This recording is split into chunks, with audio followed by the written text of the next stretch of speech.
Can you believe you made it all the way to the end? Welcome to chapter 36. I'm sure there was times that some of you felt you were never going to make it, but you did. So congratulations on getting to the end of the book. There's a couple things I want to cover in this chapter. We're going to finish our understanding of me verbs. Now, don't let that scare you. If you've been learning the rules in conjunction with ditto me, most of this chapter is just a review because you're going to see that the rules carry through to the other kinds of me verbs. So don't worry about it, but we're going to look at the rest of the kinds of me verbs.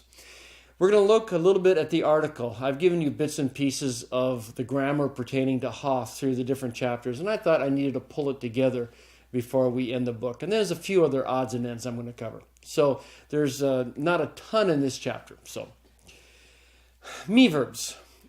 In the last two chapters, we talked about me verbs whose roots end in an omicron. And I gave you the rules that controlled the formation of me verbs. Now, those rules affect not only other roots ending in omicron, but those rules affect all the different forms of the me verbs, okay? So what's true of ditto me is going to be true of the other me verbs, regardless of the final stem vowel. And so it's really important that you notice that. But there are omicron class me verbs like ditto me. But there's three others, okay? There's an alpha class of me verbs, stems ending in alpha, and I'm going to be using sta as an example. There are epsilon class me verbs whose stems end in epsilon, and I'm going to be using the as an example. And there's one root that ends in an upsilon. It's dake nu, and so I'll be talking about that as well. Let's take a look at the actual chart here.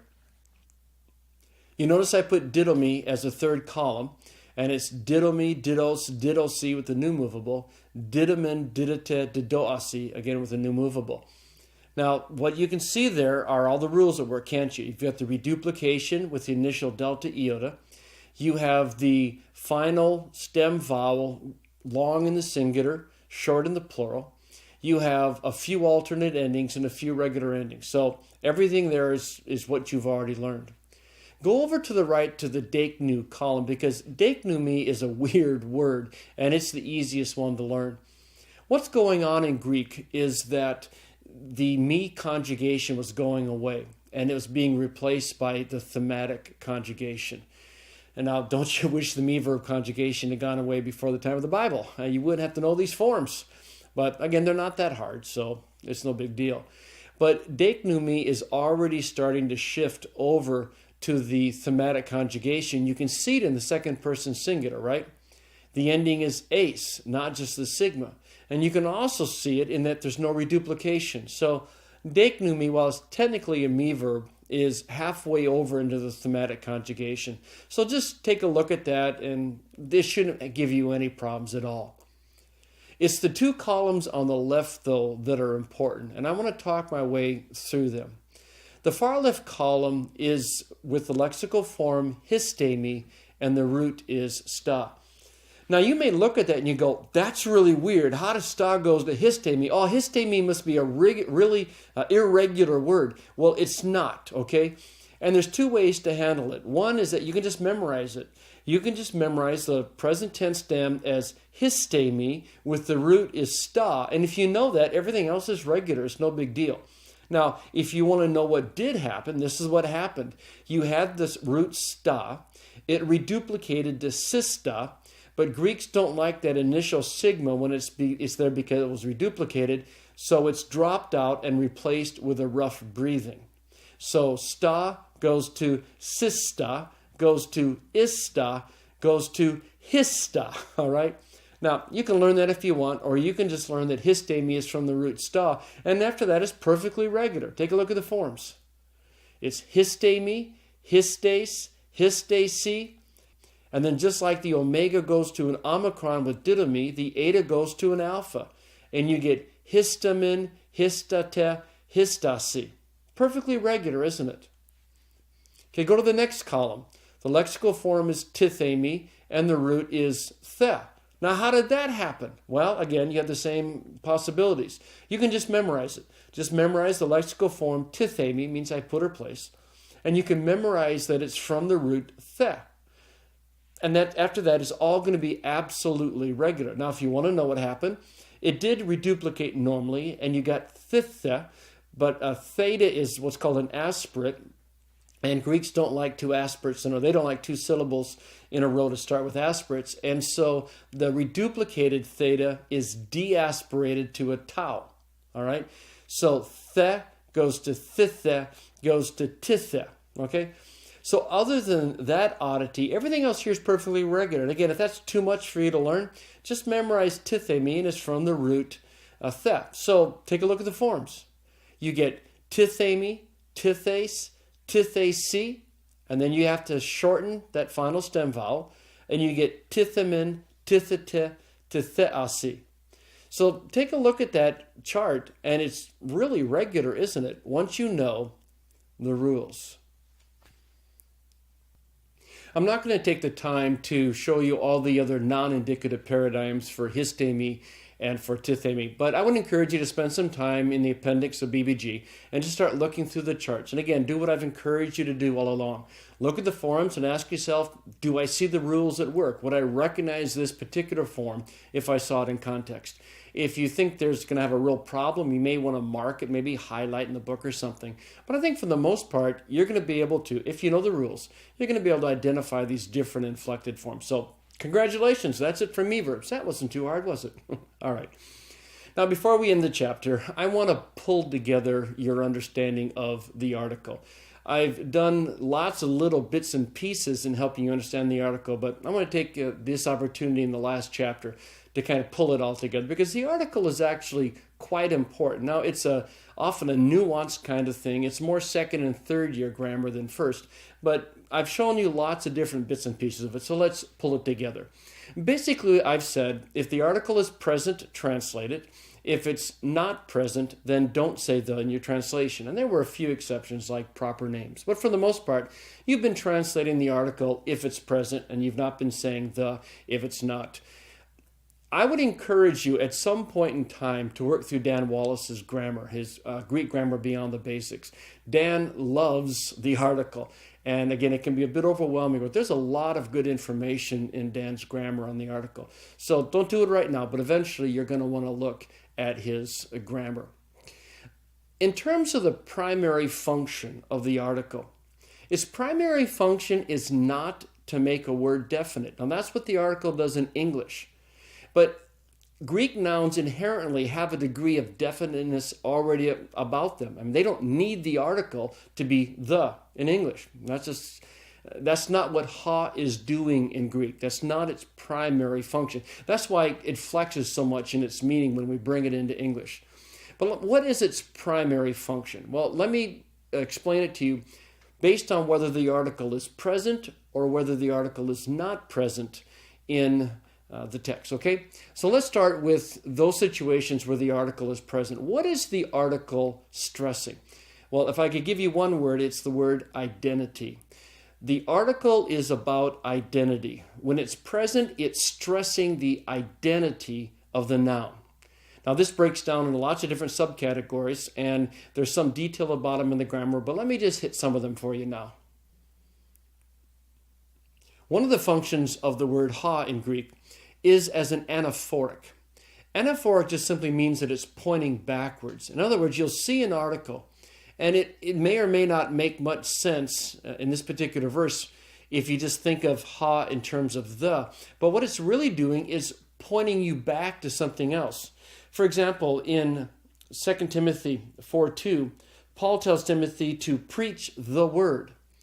Well, I mean, that kind of makes sense in English. But what the article there is really doing is saying, preach the word, namely the word that I've been talking about for the last half chapter, back to the middle part of chapter 3.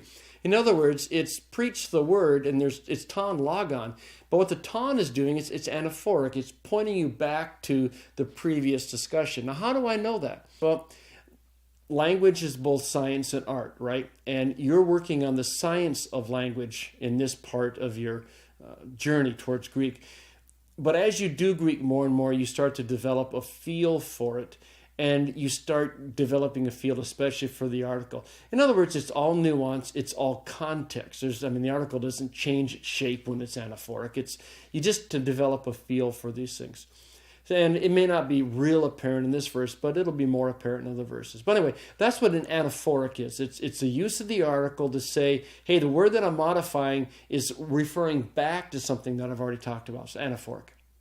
Sometimes the article is used in a way that comes into English only as a pronoun. And for example, sometimes you're going to be using the demonstrative pronoun to translate the article. In Matthew 14:15, it says the disciples came to Jesus and said, "This place is desolate." Well, the Greek is hatapos. The place is definite, but that doesn't make any sense. Well, this is where the article, the word ha is moving into the semantic range of the English demonstrative pronoun. And so you will have the flexibility to translate the article as a demonstrative. But you'll also have the flexibility to translate ha as a personal pronoun, or a possessive, or even a relative. And we've looked at those already. Another use of the article, and again, this is all determined by context, is called the use of the article par excellence. And what the article is doing here is saying, this is a primary example. This is the most excellent example, as it were, of this. So they say to Jesus in John 1:21, "Are you the prophet? Are you the prophet par excellence? Are you the one that was promised by Moses?" In other words. So just another use of the article. There's another use of the article called the monadic. And this is very close to the previous example. And what the article is doing is saying that the word that the article is modifying is a one of a kind. It's unique. John says, "Behold, the Lamb of God." Is the adding definiteness, identity to lamb? Yeah, but it's saying more than that. It's saying this is the Lamb of God, the only Lamb of God. Now the question is, again, how would you know it's monadic? If it's all context. This is all context, okay? And so that's why a lot of this discussion is normally handled in second year. But it's fun to introduce it now and to kind of give you a taste for what it is. And finally, the article often is used just as a grammatical marker. It's turning things into substantives like prepositional phrases. Or sometimes in the article noun article modifier construction, it is indicating that the following word is a modifier to the previous. So in other words, sometimes the article is just indicating grammar of some sort. So those are some of the different ways that the word ha is translated when it's present. Now what happens when ha is not present? What's going on in the grammatical system in the Greek language when there is a noun and there isn't an article in front of it? Well, while the presence of the article is stressing identity, when the article is not present, what's being emphasized is the quality of the noun. And again, this is a nuanced thing. It'll be a little hard to get a hold of, but you'll see it if you start paying attention to it. It's somewhat the same thing that happens in English when we put a in front of something. Think of the woman in John 4. Now, I said the woman. Why did I say the woman? Well, because it's a woman that you know. You know her story. See, the is stressing the identity of woman. But when you read it in John 4, the text says, "A woman of Samaria came to the well." See, at the beginning of the story, before you know the story, the stress isn't on any particular woman. It's on the fact that it was a woman.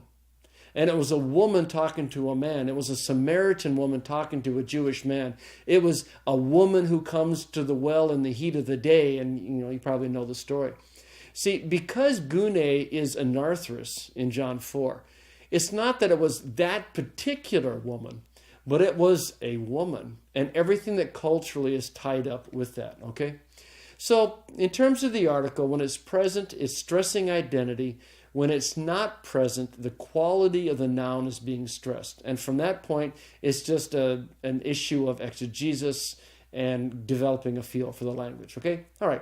Well, that's all that I really wanted to say on the article. But it should give you a good feel as to what's coming up especially in second year Greek. Okay. A few other odds and ends, and these are things that I could have talked about in almost any chapter, but I realized that I never actually formally talked about these things, and so I want to cover them before the book is done. The first has to do with verbs, okay? Verbs break down into one of two categories. They're either transitive or they're intransitive. Now, a transitive verb is a verb whose action moves from the verb and it crosses over to the direct object, okay? And so a transitive verb is a verb that has to have a direct object to make any sense. The action of the verb crosses over. If you know your Latin, you'll see the preposition at work. A transitive verb has action that moves over to a direct object. An intransitive verb is a verb whose action does not necessarily move over to a direct object. In other words, you can have a verb that if it's intransitive, it's not going to have a direct object, and that's perfectly okay. So if you say, bring him here to me, bring him. See, bring is the verb, it's an imperative in this case, but it's a transitive verb, and so you need an object, so it's bring him. Okay. But if you said, he rose up and followed Jesus, okay, he rose up, there's no direct object for rose up, is there? Well, it's because it's an intransitive verb, all right? So verbs are either transitive or intransitive. In fact, some are both, but I'll let you find that out when you get to that. Okay, one more thing, sentence structure. There actually is a normal Greek sentence structure. It's varied so much it probably doesn't feel like it's normal. But there is a normal, and the normal is verb, subject, object. Okay? Verb, subject, object. The problem is that because Greek's inflected, that normal order is just changed all over the place. And when the normal word order is being changed, it's normally to emphasize something. Now again, this emphasis is very slight, it's very gentle, it's very nuanced. And often you can't put a whole lot of exegetical weight on words being out of normal order, okay? But when they do change the normal word order, there's usually some kind of nuanced emphasis going on. Now, sometimes what happens is that something gets moved to the front. And in fact, apparently, if you really wanted to emphasize something, it tended to move to the front of the sentence, which would make sense, right? And sometimes we can do this in English. The best example is Ephesians 2. For by grace you have been saved, okay? And so English can handle a change of normal word order for emphasis when stuff goes to the front. And that's pretty dramatic even in Greek. In other words, when you see something really out of order because it's in the front of the sentence, there's probably some emphasis going on. But at a very nuanced level, if you move things out of, again, normal, I keep putting quote marks around that, but if you move words out of their normal word order, there's a little bit of emphasis going on. I still remember when I was in graduate school reading commentaries that said, well, this word is in an emphatic position. Well, this word's an emphatic position. And it looked like they could put the words anywhere in the sentence, and the author would say it's an emphatic position. And I went to a senior seminar and asked Professor Marshall, my supervisor, about what was going on with this stuff. And in fact, several of the other students joined in because they had been seeing the same things in their studies. And he kind of laughed and he said, well, basically, all you have to do is change the order and the commentaries will say it's emphatic. All right. Well, again, very nuanced, very gentle. But the normal order is verb, subject, object. If you really want to emphasize something, you can push it to the front of the sentence. And if you want to have a little bit of nuanced emphasis, you just move it somewhere else, it seems, in the sentence. But again, very, very nuanced, so be careful with that, okay? Okay, well, guess what? You're done with the grammar. Can you believe it? All right. Well, let's summarize what we learned in this chapter. We can now see that there are 4 categories of me verbs. We learned the Omicron category, like da. And in this chapter, we learned deiknoumi, which is technically an upsilon category of me verbs, even though it doesn't look much like a me verb. But then we also learned alpha me verbs, sta, going to histe me, and then regular from there on. And we learned epsilon me verbs, like the, that goes to tithe me, and is very regular from there on. And we looked just briefly at the nuances of the article. When it's present, it's emphasizing identity of some sort, or it's just a grammatical marker. When it's absent, the quality of the noun is being stressed. And we said verbs are either transitive or intransitive, and we talked a bit about word order. Okay, there's some vocabulary to learn in this chapter, but I want you to look at a graph. If you learn the extra vocabulary in chapter 35, you just barely are going to go over the 80% marker. Congratulations. That means with all the words that you know at the end of this chapter, that you know 8 out of 10, 4 out of 5 of every word occurrences in the entire Bible. Now, when you get into second year Greek, you'll start chipping away at that remaining 20%. You'll need to do that. But for right now, you know 80%, and that's really, really good.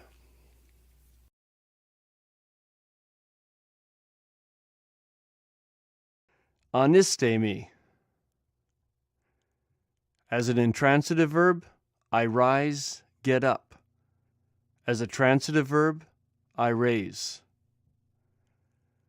Anoigo. I open. Afiemi. I let go, leave, permit, forgive. Deiknumi. I show, explain.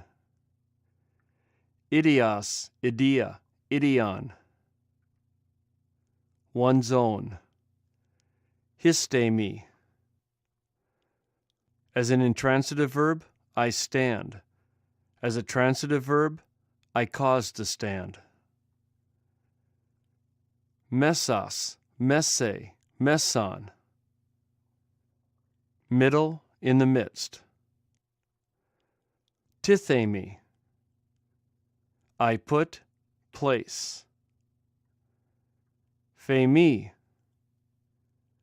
I say, affirm. So congratulations, and I really mean that. Congratulations. For most people, learning Greek is a task. It's something that takes a lot of effort, a lot of work, and in a few cases, a few tears, and a lot of frustration. I understand that, but I'm hoping that by the time you've gotten here to the end, that you've learned how to learn the language, and you're getting all these building blocks, the foundation of the language under your belt, and you're ready to launch out into the text and to get to know Scripture better and better. So congratulations. I'm sure you've put in the effort.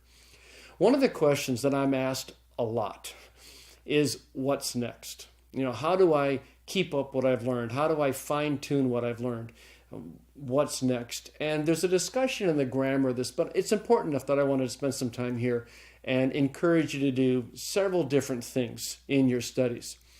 There are 2 additional chapters in the workbook. One is of the entire book of 2 John, which is only 1 chapter. And the other is Mark 2:1 through 3:6. In fact, a lot of the illustrations that I chose in the workbook are drawn from the first couple chapters of Mark, so you'll recognize a lot of it. These chapters are here to encourage you, and I'm hoping there's time left in your studies before finals to really work through these chapters, because there's nothing new to learn in these 2 chapters. They're just fun. And you've done all this hard work and done all the building blocks, and it's time to enjoy yourself. And so I wanted to give you 2 chapters where you could really just enjoy what you've learned. And when you're done, you have the joy of saying, hey, I've translated an entire Bible of the entire book of the Bible in Greek. That'd be 2 John, 20-some verses, but hey, it's a whole book, right? So I'd really encourage you, even if there isn't time left in your semester, if you're in school, and really encourage you to do those 2. Secondly, I'd really encourage you to pick up another book I wrote called A Graded Reader. I realized, and this is many years ago, that the way we used to learn English was with graded readers. And there was a first-year graded reader and a second-year graded reader, and they got progressively harder. But there wasn't anything like that in Greek. There used to be some ones in Latin, but I couldn't find anything in Greek. Perhaps there was. I didn't come across them. So I wrote the graded reader, and I think it's 20 chapters, and it starts out with easier stuff, and it gets harder and harder. It goes from Gospels to Paul, and even a couple of passages from outside of the Greek Testament.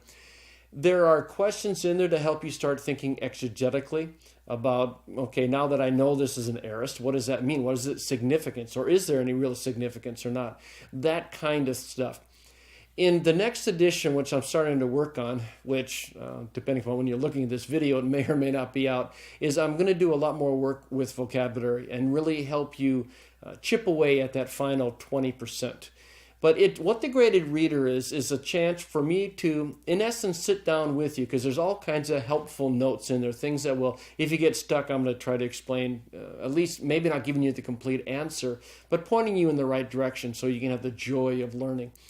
But it's basically me sitting down with you in the book and saying, okay, let's work through a whole chapter together or several large paragraphs together.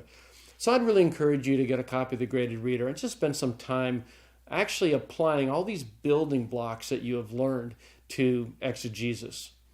I encourage you to spend time in the Greek text. The old adage is, 1 or 2 verses a day keeps the senility away. At least it's my adage. And there's some truth in that. And along with that, if you're going to go take a class in Romans, force yourself to read a commentary that requires you to know Greek. Okay, just put yourself in a situation where you have to use the Greek. And what will happen, and this is for all of us, this is how we really learned our Greek. You can't just sit down and learn it all out of a textbook. You have to use it. And so if you can take a class in Romans, read a Greek-based commentary, do some of your reading in the Greek text, ask your teacher about the Greek instructions, that kind of stuff. But the whole trick is just to keep using this language on a regular basis. I'm also blogging every Monday. It's called Monday with Mounts, and the blog comes up several places, but it's at billmounts.com. And what I do is just I pick some little point of Greek grammar, some exegetical point where knowing Greek will help you understand the Bible better. And it's just a way to kind of help you keep using your Greek and to be reminded why you learned all this stuff. It's important to keep reviewing. And by the time you watch this, my mini grammar will be out. And it's just a little 200-page grammar that you can carry. It's the size of your Greek Bible. You can carry it with your Bible. And it's a good way just to kind of review the charts and to review the rules, your vocabulary, review grammar and that kind of stuff. So I encourage you to pick that up.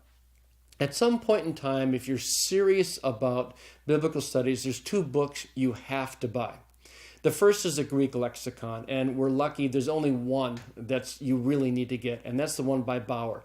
It's currently by Bauer, Danker, Art, and Gingrich. That's the current edition of it.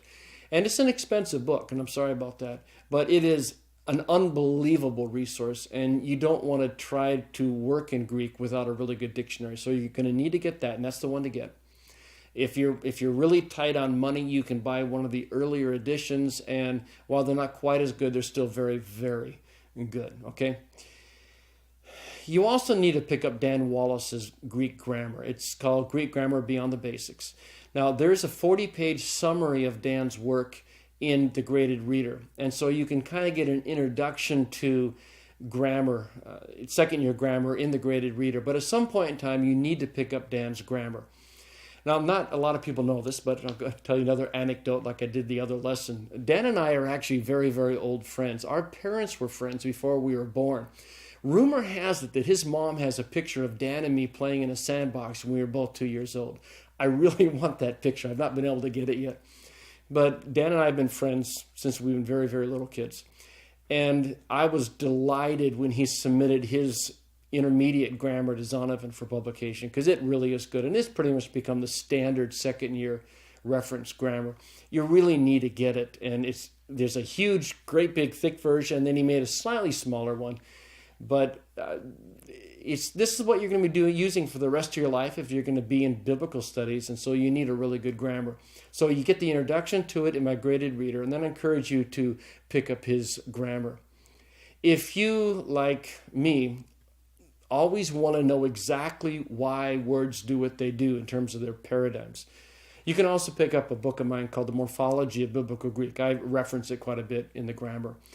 This is the book that started everything for me. And it's the end of the series, but I wrote it first because I had to make sure I understood morphology, the square stops and all that kind of stuff. But this book should have everything you could ever possibly want to know about the forms of Greek words. And it's the theoretical basis of everything that I've written in Greek. So it's out there, and you can get a copy of that as well. But in terms of what do you do next, I think the final thing, and I want to end with this, the final thing is you just have to keep reminding yourself, why did you do this? Why did you learn Greek? Well, maybe it was a requirement in school and you had to, but hopefully it was more than that, because you could have picked another language, probably. But you picked Greek. And you need to remind yourself why. And I know at times when it gets hard, it's tempting to forget why. But you need to remind yourself why. God's word in the New Testament has come to us in Greek. Regardless of what language Jesus may or may not have spoken, the New Testament has come to us in Greek. And it was the language that God, in his sovereign control of human events, so determined to be the conveyor of this part of his revelation, of his character, and of his will. And it is going to be one of the primary tools that you use for your entire life. Now, if you're headed to the pastorate or something like that, there's going to be all sorts of things clamoring for your time. Your time you'd be counseling, or your administrative responsibilities, or working with the staff, and all these kinds of things. But your ability to know the Word of God at a deeper level, and your ability to understand the character and the will and the mind of God, and your ability to be able to express that to others. If you're headed to any kind of teaching or preaching ministry, this is absolutely paramount, because you cannot stand before God's people and say, "Thus saith the Lord," if you're not sure what the words mean. And we have great English translations, and they help us a lot, but ultimately, I really believe that if you want to stand before your people and say, "Thus saith the Lord," and you're in the New Testament, you really need to know Greek. You need to have a working knowledge of the language, because while translations are good, they do over-translate, they do under-translate, and you need to know for yourself. And you need, even if it turns out you're wrong, you need to have the confidence that you've done your homework and you've come to a point where you're comfortable saying, "Thus saith the Lord." And in the New Testament, you really need to know Greek to do that. So that is what's next for you. And I would really encourage you to work hard at the reviewing and the using of the language. Believe it or not, eventually, this language will become second nature to you. I've been doing this, since college. And I get stuck on vocabulary sometimes. I get stuck on some weird grammar at times. But it's become almost second nature to me now. And it's just because I've used it, and I've used it, and I've used it. And then I got to teach it, which solidified it. But it's just, I can't imagine preaching or teaching without having access to the text. So my encouragement to you is, you've got the building blocks now. All right? There's going to be a lot of fine-tuning that goes on in second year, a lot of fine-tuning in Dan's grammar.